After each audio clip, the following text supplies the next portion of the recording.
Jamil Chad já aqui conosco, porque como a gente conversou aqui entre nós, hein, Jamil? Aconteceu o que era esperado, a Rússia foi expulsa do Conselho de Direitos Humanos da ONU, mas me chamou a atenção, Jamil, o placar. Porque se a gente soma os votos contrários a essa expulsão com as abstenções, apesar de a Rússia ficar isolada, mais isolada ainda, muitos países preferiram se abster ou votar contra essa expulsão. O Brasil ficou na abstenção como era esperado, né, Jamil? Boa tarde para você. Boa tarde, Adriano. Boa tarde, Fábio. Boa tarde. É isso aí. Para a gente entender muito bem aqui, a questão é que isso é extremamente raro de acontecer, que um país seja expulso de um órgão da ONU. Para você ter ideia, acho que a gente comentou isso ontem, Adriana, só a Líbia, do Muammar Gaddafi, tinha sido expulsa do Conselho de Direitos Humanos da ONU.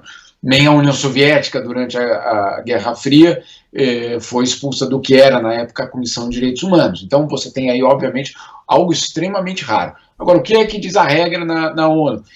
2/3 dos votos válidos. A abstenção não conta. E aí, você faz o cálculo e você consegue, de fato, com os 93 votos a favor da expulsão, consegue, basicamente, os 2/3. Muito bem. Agora, quem é que votou na expulsão da Rússia?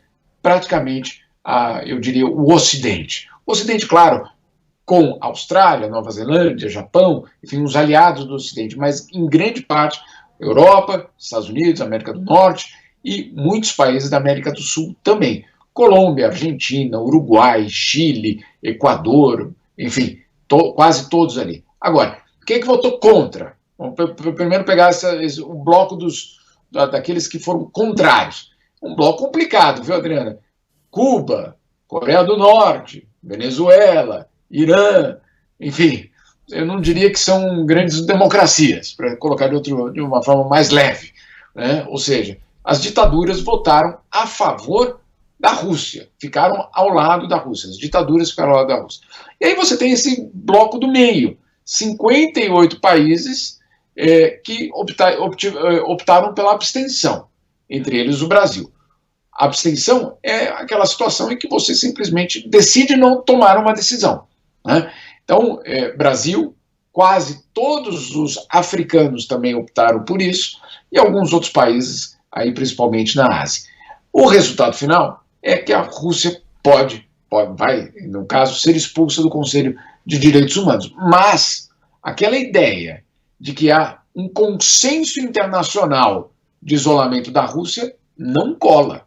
Porque essa resolução mostra, na verdade, como você colocou, Adriana, um bloco muito grande de países do não e abstenção, né? Se você colocar os dois ali, se eu não me engano, quase 80 países. 82. Muito obrigado. Se somar o bloco do não, 24, o bloco do em cima do muro, 58, 82. Exato. Então não dá para dizer que o mundo isola a Rússia. Não. O isolamento da Rússia se refere ao Ocidente, às grandes potências ocidentais. Aí sim, aí é verdade. Agora, o mundo tem outra postura. É uma decisão importante, primeiro porque ela é muito rara, depois porque ela abre um precedente. Qual é o precedente?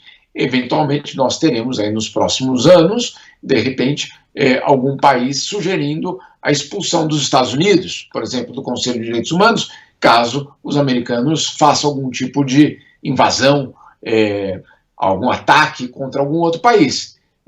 Você poderia me dizer, mas isso acontece? Bom, nos últimos 20 anos aconteceu várias vezes. Afeganistão, Iraque, enfim, temos aí grandes exemplos de invasões americanas. Então, fica a pergunta, da próxima vez que isso acontecer, haverá algum tipo de mobilização internacional para a expulsão dos Estados Unidos? Veremos. Enfim, é uma decisão muito importante, ela abala, basicamente, aqui a ONU, isso é muito, muito raro, e mostra que, claro, o sistema está muito frágil. Porque qual é o grande perigo disso? Você romper os canais de diálogo. Esse é o grande perigo agora, nesse momento.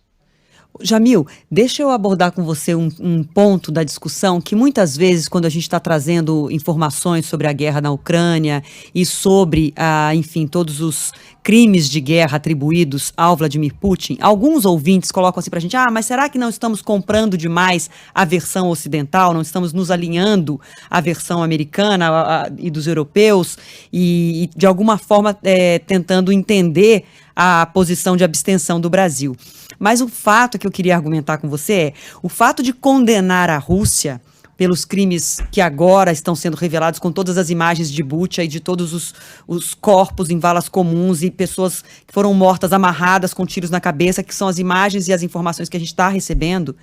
O fato de condenar o Vladimir Putin e a Rússia não significa dizer que os Estados Unidos e a Europa estão certos em tudo e não contribuíram de alguma forma para que as relações chegassem a esse ponto, que a história chegasse a esse ponto, né? Condenar a Rússia não significa inocentar todos os outros atores no tabuleiro dessa guerra. Perfeito, é exatamente isso. Não é um fla-flu, né? Não é torço para esse contra aquele. Não, nós temos hoje uma guerra que mata e gera a maior crise humanitária da Europa nos últimos 70 anos. Então, essa é a realidade. Muito bem. Como resolver isso? É a primeira pergunta, né? De forma a negociar uma solução. Hoje foi dito, inclusive, não há uma solução para essa guerra que não passe por uma negociação. Uma guerra não termina no campo de batalha, ela termina na mesa de negociação. Essa é a verdade, né? Essa é a realidade da guerra. Agora, você falou algo muito importante. Tem aquela impressão de que, não, se você criticou o Putin é porque você defende os americanos. Não. Ou, se você defende os americanos é porque, então, você é um anti-russo. Olha, não precisa tomar posições, não é essa a questão. A questão é que tem um lado cometendo crimes, Vladimir Putin e a Rússia, sim. E tem um outro lado, no caso, o governo americano, que já cometeu vários crimes, ou seja, não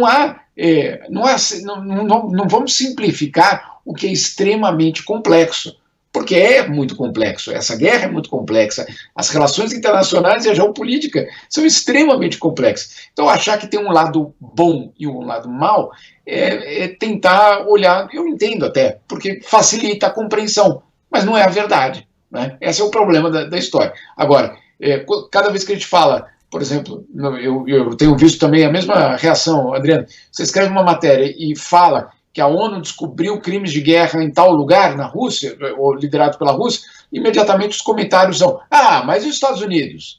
Né? Aí você fala outra coisa, fala, mas e a Rússia? Você está defendendo o Putin? Não, né? Nós estamos contando o que é que está acontecendo. E o que está acontecendo, sim, pelo menos segundo a própria ONU, não precisa nem usar as fontes ocidentais, a própria ONU indica que sim, crimes estão sendo cometidos na Ucrânia. Sim, esses crimes estão sendo já computados. Agora, você tomar partido e dizer, não, já que você criticou o Putin, significa que você é um imperialista americano? Não é assim, né, gente? Não, obviamente não é.